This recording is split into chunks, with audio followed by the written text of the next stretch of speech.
একটু দিদার দেখাও ইয়া মুহাম্মদ, আমার নয়ন ভরে তোমায় দেখব। দিলের সাধু মিটায়া তোমায় দেখব, দিলের সাধু মিটায়া তোমায় দেখব। আমার মন ভরিয়া তোমায় দেখব। বলেন না বাজান, একটু দিদার দেখাও ইয়া মুহাম্মদ, আমার নয়ন ভরে তোমায় দেখব। জোরে পড়ি মারহাবা। তোমার মধুর কালাম আমরা শুনবো, তোমার মধুর কালাম আমরা শুনবো। আমরা পরাণ ভরে তোমায় দেখব। একটু দিদার দেখাও ইয়া মুহাম্মদ, আমার নয়ন ভরে তোমায় দেখব। দিলের সাধু মেটায়া তোমায় দেখব। জোরে পড়ি মারহাবা, আরো জোরে পড়ি মারহাবা। দিলের সাধু মিটায়া তোমায় দেখব। আমার কলিজা ভরে তোমায় দেখব। বলেন না বাজান, একটু দিদার দেখাও ইয়া মুহাম্মদ, আমার নয়ন ভরে তোমায় দেখব। এ বন্ধু, একজন বিধবা মহিলা হাসান বসরি রহমাতুল্লাহ আলাইহির দরবারে যাওয়া আসা করত। মহিলাদের কাছ থেকে হাদিস শিক্ষা গ্রহণ করত, মহিলাদের সঙ্গে তালিম করত। কিন্তু বাজার ওই বিধবা মহিলার একটা সন্তান ছিল, ছেলেটার বয়স ছিল 20 থেকে 22, আমাদের মতো টকবগে একটা যুবক সন্তান। কিন্তু বাজান রে, ওই সন্তানটাকে মা ভালো করে সন্তানের মতো সন্তান হিসেবে গড়ে উঠাতে পারে নাই, মানুষের মতো মানুষ করতে পারে নাই। বাজান রে, দুঃখের বিষয় এত পরহেজগারিনী মা কিন্তু সন্তানটাকে ভালো করতে পারে নাই। ওই ছেলেটা খারাপ বন্ধুদের সঙ্গে মিশে খারাপ হয়ে গিয়েছিল, বেপরোয়া হয়ে গিয়েছিল। নামাজ পড়তো না, রোজা রাখতো না, এরপরে মদ খাইতো, গাঁজা খাইতো, এরপরে যত রকম আকাম কুকামে লিপ্ত হতো। এক কথায় বেপরোয়া হয়ে গেছে, বেহায়া হয়ে গেছে। এরকম যুবক এই সমাজের মধ্যে আছে কি নাই? এরকমের যুবকের অভাব নাই বাজান রে। ওই মা সন্তানটাকে মানুষ করতে পারে নাই, কারণ গাভীর পেট থেকে জন্ম নিলে গাভীর বাছুর হয়। কথা বলেন ঠিক কিনা? ছাগলের পেট থেকে যেটা জন্ম নেয় ওটা ছাগল হয়, গাভীর পেট থেকে জন্ম নিলে গাভী হয়, বিড়ালের পেট থেকে জন্ম নিলে বিড়াল হয়। কিন্তু মানুষের পেট থেকে জন্ম নিলেই মানুষ হওয়া যায় না, মানুষ তাকে বানিয়ে নিতে হয়। কথা বলেন ঠিক কিনা? বন্ধুরে মুসলমান, ওই মা সন্তানটাকে অনেক চেষ্টা করেও মানুষ করতে পারে নাই, কারণ সন্তানটার হেদায়েত প্রথমে আসে নাই। মা অনেক চেষ্টা করে সন্তানটাকে মানুষের মতো মানুষ করতে পারে নাই। হঠাৎ একদিন সন্তানটা অনেক অসুস্থ হয়ে পড়ে। মা ওই এলাকার মধ্যে সবচাইতে যে বড় ডাক্তারের কাছে সন্তানটাকে নিয়ে যায় চিকিৎসা করানোর জন্য। এরপর ডাক্তারের কাছে নিয়ে যায়, ডাক্তার দেখে বলে, মা আপনার সন্তানের অবস্থা খুবই সিরিয়াস, আপনার সন্তানকে আর বেশি দিন এই দুনিয়ায় বাঁচতে পারবে না, বাঁচানো যাবে না চিকিৎসা করে। আপনার সন্তান যেটা ভালো মন্দ বাড়িতে খাইতে চায় আপনার সন্তানকে আপনি ভালো মন্দ খাওয়ান, যেটা খাইতে চায় আপনি খাওয়ান, যেটা বলতে বলে আপনি সেটা করুন। আপনার সন্তানকে আর বেশি দিন এই দুনিয়ায় বাঁচানো যাবে না। মা হাজার হলেও তো মা, সন্তান যেমনই হয় না কেন, সন্তান যদি খারাপ হয় কিন্তু মায়ের কিন্তু কষ্ট হয় সন্তানের কিছু হলে। কথা বলেন ঠিক কিনা? ওই মা কষ্ট পায় আর বলে ডাক্তার আমার সন্তানের এই দশা কিভাবে হলো, আমার সন্তানের এত বড় অসুখ কিভাবে হলো। বলে মা আপনার সন্তান দুনিয়ার উপরে বেশি বেশি মদ পান করেছে, আর এই বেশি মদ খাওয়ার কারণে আপনার সন্তানের পেটের ভিতরে কিডনি ড্যামেজ হয়ে গেছে, আপনার সন্তানের পেটের ভিতরে নাড়ি ভুঁড়ি পচে গিয়েছে। মা গো অতিরিক্ত নেশা করেছে, মদ খাইছে, গাঁজা খাইছে, আপনার সন্তানের পেটের মধ্যে অবস্থা খারাপ হয়ে গেছে। জনম দুঃখিনী মা কানতে কানতে সন্তান বেটাকে নিয়ে বাড়িতে চলে আসে। এরপরে মা কান্দে, বেটাও কান্দে, বিছানায় শুয়ে শুয়ে কান্দে, বেটাও কান্দে, মা কান্দে। মা ডাক দিয়ে বলে বেটা রে, আমি আমার আমার আমার ছিল একটা বিবাহের প্রয়োজন, কিন্তু আমি তোর জন্য আমি জীবনে বিবাহ করি নাই। তুই ছোট ছিলি, তোর আব্বা পৃথিবীর বুক থেকে বিদায় নিয়েছে, কিন্তু আমি জনম দুঃখিনী মা তোর জন্য আমি বিবাহ করি নাই, আর তোকে আমি মানুষের মতো মানুষ করতে পারলাম না। তুই বেপরোয়া হয়ে গেলি, খারাপ বন্ধুদের সঙ্গে মিশে তুই মদ খাইলি, গাঁজা খাইলি। আজকে ডাক্তার বলল তোর ভিতরে এত বড় সমস্যা, তোর যদি কিছু হয়ে যায় আমি মা কেমন করে থাকবো? জোরে পড়ে আল্লাহু আকবার। বন্ধুরে মুসলমান, সন্তান কান্দে আর মা কান্দে। যখন আর সন্তান পৃথিবীর উপরে বেশি দিন বাঁচবে না, মা খাইতে পারে না, সন্তানের যদি কিছু হয়ে যায় মা কিন্তু খাইতে পারে না।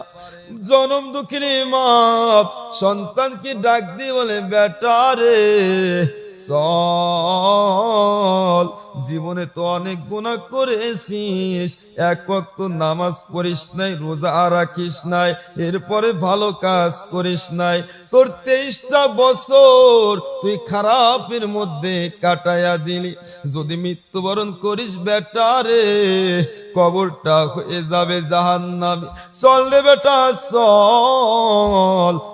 এই জামানার বুজুর্গ আল্লাহর প্রিয় বান্দা হযরতে হাসান বসরি রহমাতুল্লাহ আলাইহির দরবারে যায়, তোকে একটু তওবা পড়ায়া নিয়ে আসি। ছেলেটা ডাক দিয়ে বলে মা আমার তো সাহস যোগে না মা, আমি কোনোদিন এক ওয়াক্ত নামাজ পড়ি নাই, কোনোদিন আমি একটা নেক আমল করি নাই, আমি কোন মুখে আমি হাসান বসরি রহমাতুল্লাহ আলাইহির কাছে যাব? মা আমি কোন মুখে তার কাছে গিয়ে আমি কথা বলবো? মা গো মা আমি যাইতে পারবো না, তুমি যাও। বলে আচ্ছা তুই যখন যাইতে পারবি না থাক, আমি যাই, আমি গিয়ে হাসান বসরি রহমাতুল্লাহ আলাইহিকে তোর কাছে নিয়ে আসি তওবা পড়ানোর জন্য। জনম দুঃখিনী মা মন খারাপ করে বুকের মধ্যে কষ্ট জমা নিয়ে হাসান বসরি রহমাতুল্লাহ আলাইহির দরবারে যায়। হুজুর আমার সন্তান আর কয়েকদিন পর পৃথিবীর মুখ থেকে বিদায় নেবে, ডাক্তার বলেছে আমার সন্তান আর বেশি দিন বাঁচবে না, আমার সন্তানের পেটে কিডনি নষ্ট হয়ে গেছে।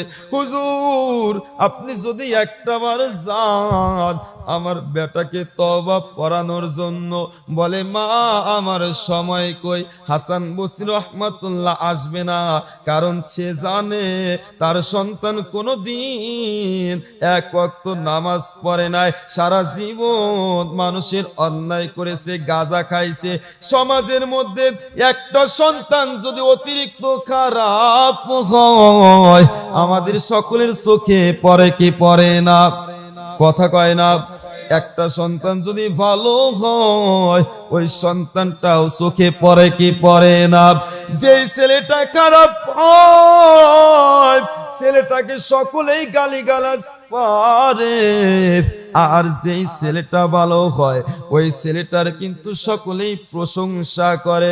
হযরতে হাসান বসরি রহমাতুল্লাহ আলাইহি বলে মা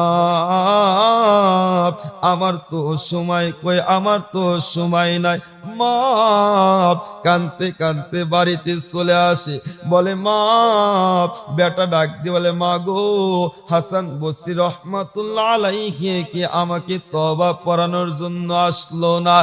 মা চোখের পানি ছেড়ে দিয়ে বলে বেটা রে, তুই এত গুনাহ করেছিস, জীবনে একটা ভালো আমল করিস নাই, এক ওয়াক্ত নামাজ পড়িস নাই, কোনদিন বড়দেরকে সম্মান করিস নাই, খারাপ বন্ধুদের সঙ্গে মিশে তুই খারাপ হয়ে গেছিস, তুই এত গুনাহ করেছিস। হযরতে হাসান বসরি রহমাতুল্লাহ আলাইহির মতো আল্লাহর প্রিয় বান্দা তোকে একটা বারের জন্য শেষ সময় তওবা পড়াতে আসলো না? জোরে পড়ে আল্লাহু আকবার।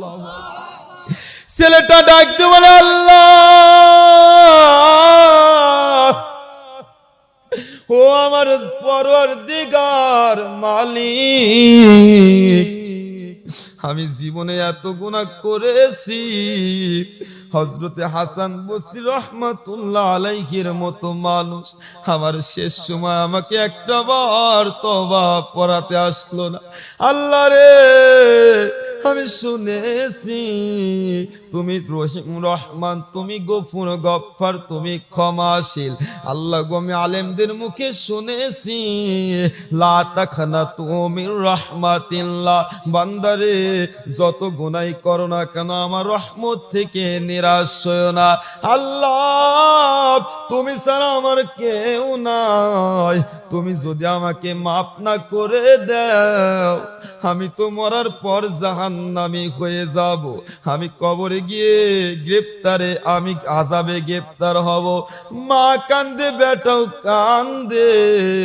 এখন বলেন তো বাজার, যেই মায়ের স্বামী বেঁচে নাই, ওই মায়ের যদি একটা সন্তান থাকে আর ওই একটা বেটাই যদি থাকে, ওই বেটাটা যদি 20-22 বছর বয়স হয়, মায়ের সামনে যদি ওই বেটাটা যদি পৃথিবীর মুখ থেকে বিদায় নেয়, বলেন তো ওই মায়ের কেমন অবস্থা হবে? মায়ের কলিজা ফেটে যায়, সন্তান কান্দে, মা কান্দে, বলে মা আমি এত গুনাহ করেছি, মা গো। হাসান বসরি রহমাতুল্লাহ আলাইহির মতো আল্লাহর প্রিয় বান্দা আমাকে তওবা পড়াতে আসলো না। মা আমি মরার পর আমার জাহান্নাম ছাড়া তো কপালে আর কিছুই নাই। মা গো, তোমার কাছে দুইটা ওসিয়ত করে যায়। মা গো, আমি যখন মরে যাব, আমি মরে যাওয়ার পর মুসলমানদের কবরে আমাকে কবর দিও না।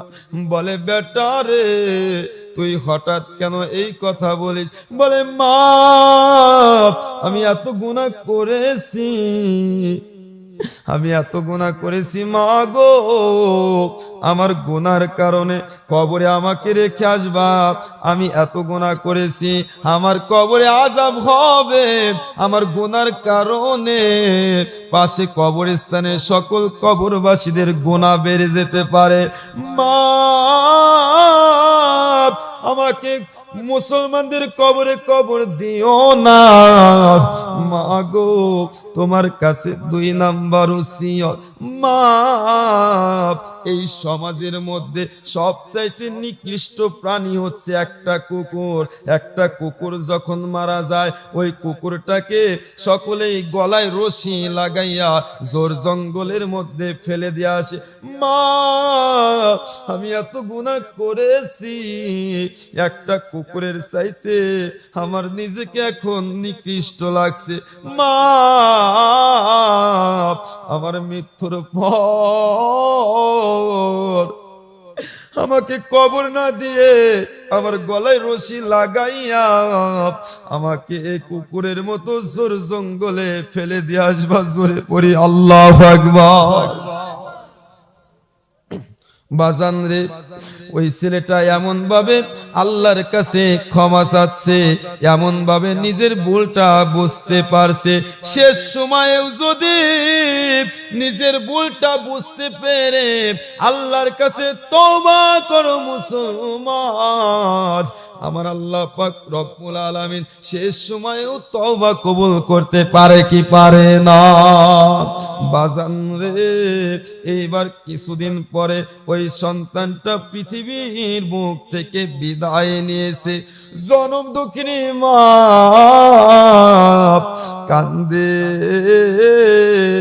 আমার বেটাকে আমি কাকে দিয়ে জানাজা নামাজ পড়াই? সন্তান তো 2টা ওসিয়ত করে গেছে। জনম দুঃখিনী মা সে কি আর ওই কাজ করতে পারে? এরপরে সন্তান ওসিয়ত করে গিয়েছে, জনম দুঃখিনী মা কি করবে? মা কানতে কানতে আবার হাসান বসরি রহমাতুল্লাহ আলাইহির কাছে চলে যায়। হুজুর, আমি কিছুদিন আগে আমার যে সন্তানটার তওবা পড়ানোর জন্য আপনার কাছে এসেছিলাম। হুজুর, আমার বেটা পৃথিবীর বুক থেকে শেষ নিঃশ্বাস ত্যাগ করেছে। আমি তো মা, আমি তো আর সহ্য করতে পারি না। হুজুর, আপনি যদি একটাবার আমার বেটাটাকে জানাজা নামাজ পড়ায়া আসতেন। বলে, ও মা, আমি আল্লাহর একজন প্রিয় বান্দা, কিন্তু তোমার বেটা জমিনের উপর কোনোদিন 1 ওয়াক্ত নামাজ পড়ে নাই, কোনোদিন রোজা রাখে নাই, কোনোদিন ভালো আমল করে নাই, কোনোদিন আলেম উলামাদেরকে সম্মান করে নাই। মা, বেনামাজির কোনো জানাজা নামাজ থাকতে পারে না। মা, আমি আল্লাহর প্রিয় বান্দা হয়ে তোমার ছেলের কিভাবে জানাজা নামাজ পড়াতে যায়? হাসান বসরি রহমাতুল্লাহ আলাইহি এরপরে জানাজা নামাজ পড়াতে যায় না।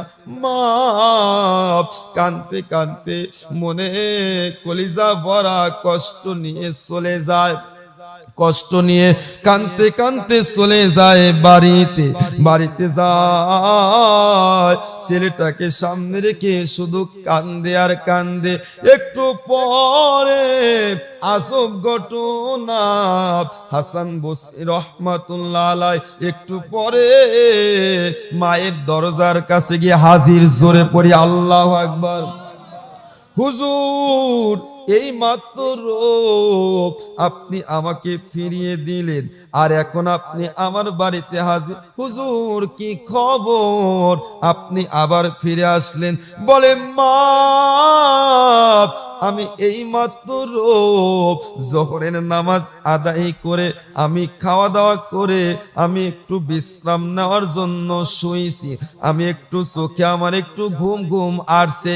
এমন সময় মনে হলো আমার মালিকের পক্ষ থেকে আমাকে ডাক দিয়ে বলল, ও হাসান, তুমি আমার কেমন প্রিয় বান্দা, আর আমার এই তোমার এলাকায় আমার একজন প্রিয় বন্ধু, তুমি যে রকম আমার প্রিয় বন্ধু, তোমার এলাকায় আমার আরেকজন প্রিয় বন্ধু মারা গিয়েছে, আর তুমি তার জানাজা নামাজ পড়ানোর জন্য যাও নাই। আমার আর বুঝতে বাকি নাই, আমাদের এলাকার মধ্যে তো মা গো তোমার বেটাই তো আজকে ইন্তেকাল করেছে। তোমার বেটাই এমন ভাবে আমার আল্লাহর কাছে তওবা করেছে, আমার আল্লাহ পাক রব্বুল আলামিন তোমার বেটার তওবা কবুল করে নিয়ে আমার আল্লাহ তার বন্ধুর খাতায় নামটা লিখে নিয়েছে। জোরে জোরে পড়ি আল্লাহু আকবার, আরো জোরে পড়ি আল্লাহু আকবার। তওবা কেমন ইবাদত! আপনি যত গুনাহ করেন না কেন আল্লাহর কাছে একটা বার তওবা করেন। গুনার মাপের জন্য আল্লাহ নাই। আল্লাহ পাক রব্বুল আলামিন বলে, বান্দা তুমি যত গুনাহ করো না কেন, গভীর রজনীতে তাহাজ্জুদের নামাজ পড়ে যদি দুই চোখের পানি ফেলে আমি আল্লাহর কাছে যদি ক্ষমা চাও একটা বার, আর কোন সময় কোন কোরআনের মাহফিলে এসে কান্নাকাটি করে চোখের পানি ফেলে যদি একটা বার আমার কাছে ক্ষমা চাও, আমি আল্লাহ পাক রব্বুল আলামিন ইন্নাল্লাহা ইয়াগফিরু যুনুবা জামিয়া ইন্নাহু হুয়াল গফুরুর রহিম। জোরে পড়ে আল্লাহু আকবার। আমি আল্লাহ পাক রব্বুল আলামিন আমার বান্দার তওবাকারী বান্দাকে এত ভালোবাসি, আমি আল্লাহ পাক রব্বুল আলামিন তওবাকারীর জীবনের সমস্ত গুনাহ খাতাগুলো মাফ করে দিয়ে একটা মাসুম বাচ্চা যখন জন্ম নেয় যতটা মাসুম নিষ্পাপ, আমি ততটা নিষ্পাপ আমার ওই বান্দাকে গুনাহ মাফ করে বানিয়ে নিই। জোরে পড়ি মারহাবা। আল্লাহ পাক রব্বুল আলামিন বেশি বেশি তওবা করব, সকলে করব তো ইনশাআল্লাহ। সকলে একটু জিকির করে লা ইলাহা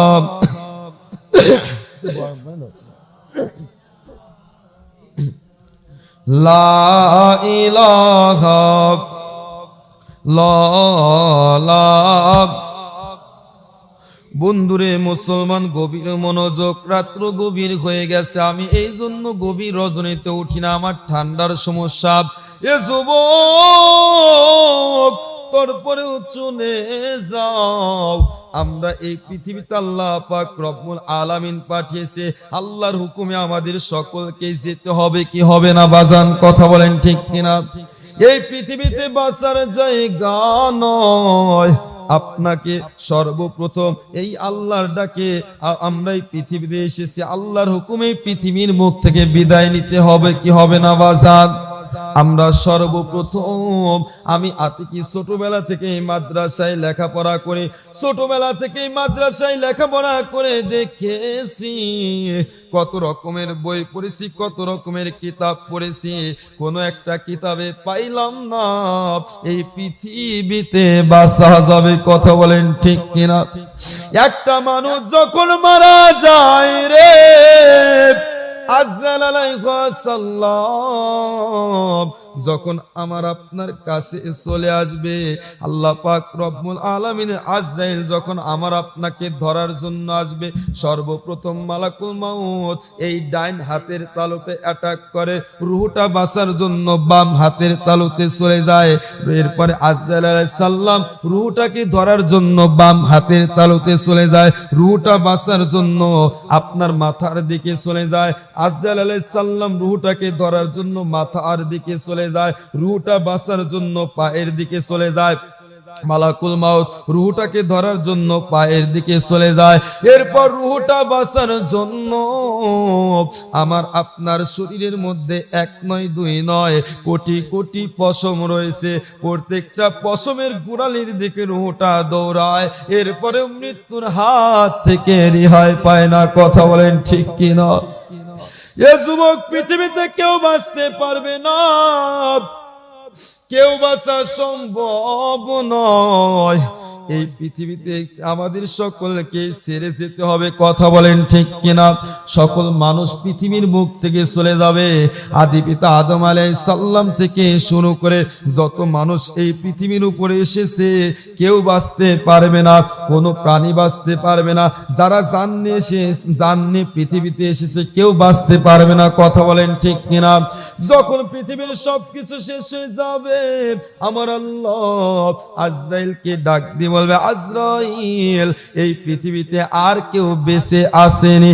আজরাইল আলাইহিস সালাম বলবে, আল্লাহ এই পৃথিবীর উপরে সকল জিন ইনসানের সকলের রূহ নেওয়া শেষ, কোনো প্রাণী আর পৃথিবীর উপরে বেঁচে নাই।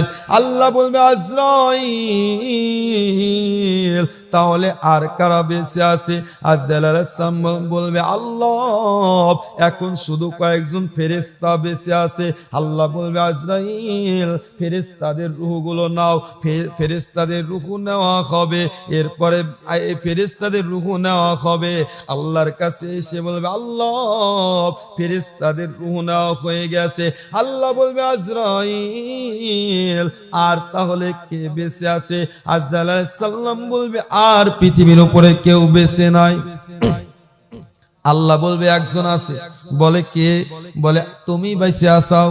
কিরা বাইসে আছে? আজরাইল আলাইহিস সালাম বাইসে আছে। এই কথা শোনার সঙ্গে সঙ্গে আজরাইলের গা থরথর করে কাঁপবে। আল্লাহ বলবে আজরাইল এখন তোমার রূহ তুমি নিজেই নাও। আজরাইল আলাইহিস সালাম এই কথা শোনার সঙ্গে সঙ্গে আজরাইল আলাইহিস সালামের গা থরথর করে কাঁপবে। আজরাইল আলাইহিস সালাম এমন ভাবে চিৎকার দিবে নিজের রূহটা নেওয়ার সময়। আজরাইল আলাইহিস সালাম বলবে আল্লাহ এমন একটা দায়িত্ব আমাকে দিয়েছিলে। আমি কত মায়ের কোল থেকে বেটাকে কেড়ে নিয়েছি। আমি কত সন্তানের কাছ থেকে মাকে কেড়ে নিয়েছি। আল্লাহ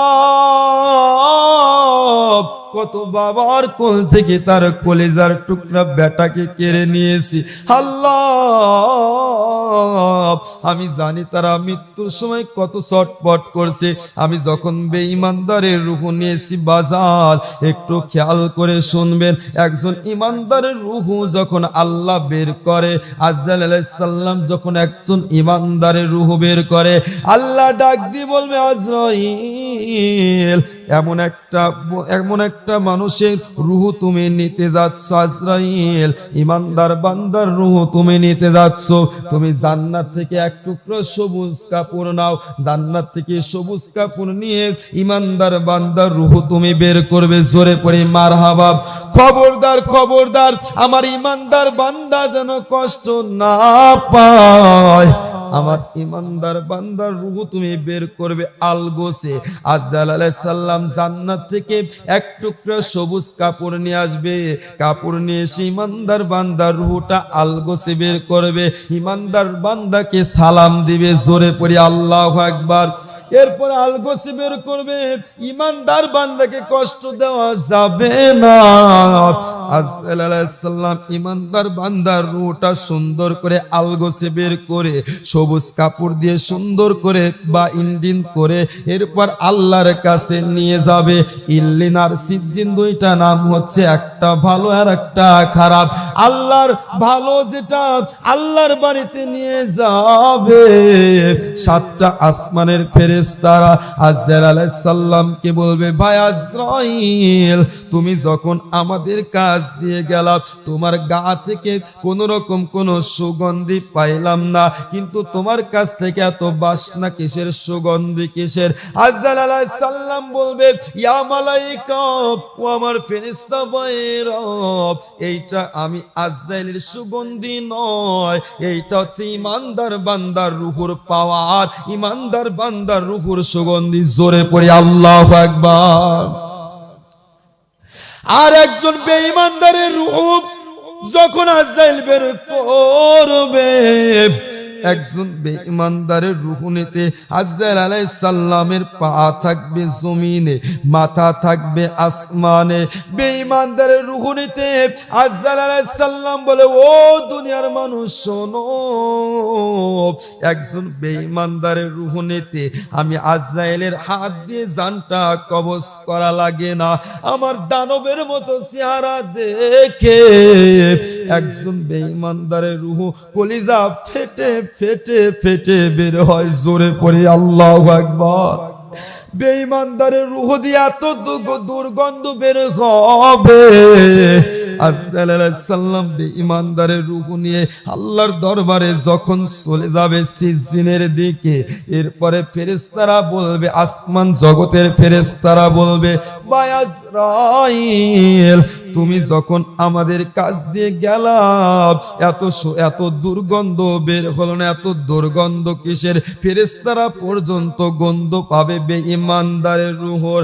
আজরাইল আলাইহিস সালাম আফসোস করবে আর বলবে, ভাইয়েরা, আল্লাহর বান্দাকে 70 বছর আল্লাহ হায়াত দিয়েছিল, কিন্তু একটা ঈমান আনতে পারে নাই, ভালো আমল করতে পারে না। আফসোস, আজকে তার রূহ দিয়ে দুর্গন্ধ বের হয়েছে।